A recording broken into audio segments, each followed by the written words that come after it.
कांग्रेस ने जेएनयू के पूर्व छात्र संघ अध्यक्ष कन्हैया कुमार को बड़ी जिम्मेदारी दी है। कांग्रेस ने कन्हैया कुमार को अपने छात्र संगठन यानी एनएसयूआई का इंचार्ज बना दिया है। कांग्रेस पार्टी के राष्ट्रीय अध्यक्ष मल्लिकार्जुन खड़गे ने कन्हैया कुमार को स्टूडेंट विंग से जुड़ी ये बड़ी जिम्मेदारी दी है। लंबे समय से ये कयास लगाए जा रहे थे कि कन्हैया कुमार को कांग्रेस पार्टी में कोई बड़ी जिम्मेदारी दी जा सकती है। कहा तो ये भी जा रहा था कि उन्हें दिल्ली या बिहार में से किसी एक राज्य का प्रभारी नियुक्त किया जा सकता है। हालांकि अभी कांग्रेस पार्टी ने उन्हें अपने स्टूडेंट विंग का ही अध्यक्ष बनाया है। इसके पीछे बड़ी वजह यह है कि कन्हैया के पास जेएनयू में छात्र नेता के तौर पर काम करने का लंबा अनुभव भी है। बता दें कि कन्हैया कुमार को कांग्रेस के जोशीले नेताओं में से एक माना जाता है। वो अपने जोरदार भाषणों में अक्सर मोदी सरकार पर निशाना साधते हुए नजर आते हैं। कांग्रेस के रायपुर अधिवेशन में दिया गया कन्हैया का ये भाषण काफी सुर्खियों में रहा था। मेरा एक सीधा सवाल है इस देश के हुक्मरानों से, कांग्रेस पार्टी का एक आम कार्यकर्ता होने के चलते, कि ऐसी कौन सी ऐसी नीति है कि देश गरीब हो रहा है। हमारा आर्थिक आंकड़ा हमको बताता है कि देश में सबसे ज्यादा बेरोजगारी है आज के वक्त में। कोई ऐसा सेक्टर नहीं है जहां बेरोजगारी सर चढ़ करके बोल नहीं रही है। आप तमाम सर्वे उठा करके देख लीजिए, लगातार अमीर और गरीब की खाई बढ़ती जा रही है। इस देश के संसाधनों पर मुट्ठी भर लोगों का कब्जा होता जा रहा है।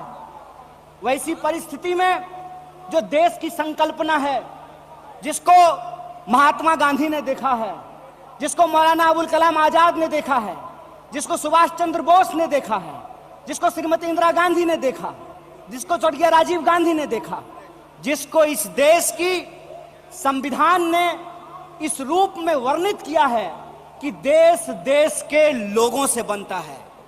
जब देश देश के लोगों से बनता है तो आप मुझे बताइए कि देश कैसे गरीब हो रहा है और देश के दो चार पूंजीपति कैसे अमीर हो रहे हैं। यह कौन सी ऐसी जादू की छड़ी है जो मौजूदा सरकार चला रही है।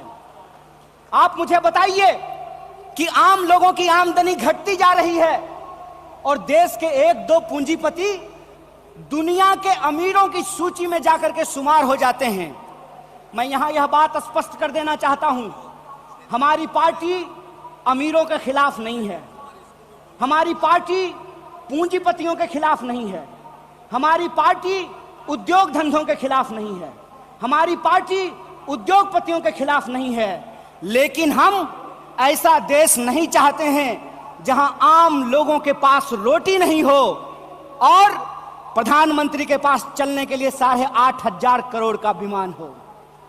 हम ऐसा देश नहीं चाहते हैं कि इस देश के आम लोगों के हाथ में शिक्षा नहीं हो, कलम नहीं हो, स्लेट नहीं हो, कंप्यूटर नहीं हो, मोबाइल नहीं हो और इस देश की जो सरकारी संपत्तियां हैं, बीएसएनएल के बारे में क्या कहा गया?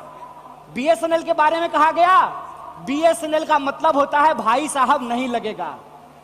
अरे भाई साहब नहीं लगेगा तो आप मुझे बताइए कि जियो धन धनाधन कैसे करेगा? यह सवाल आज इस देश के सामने खड़ा है।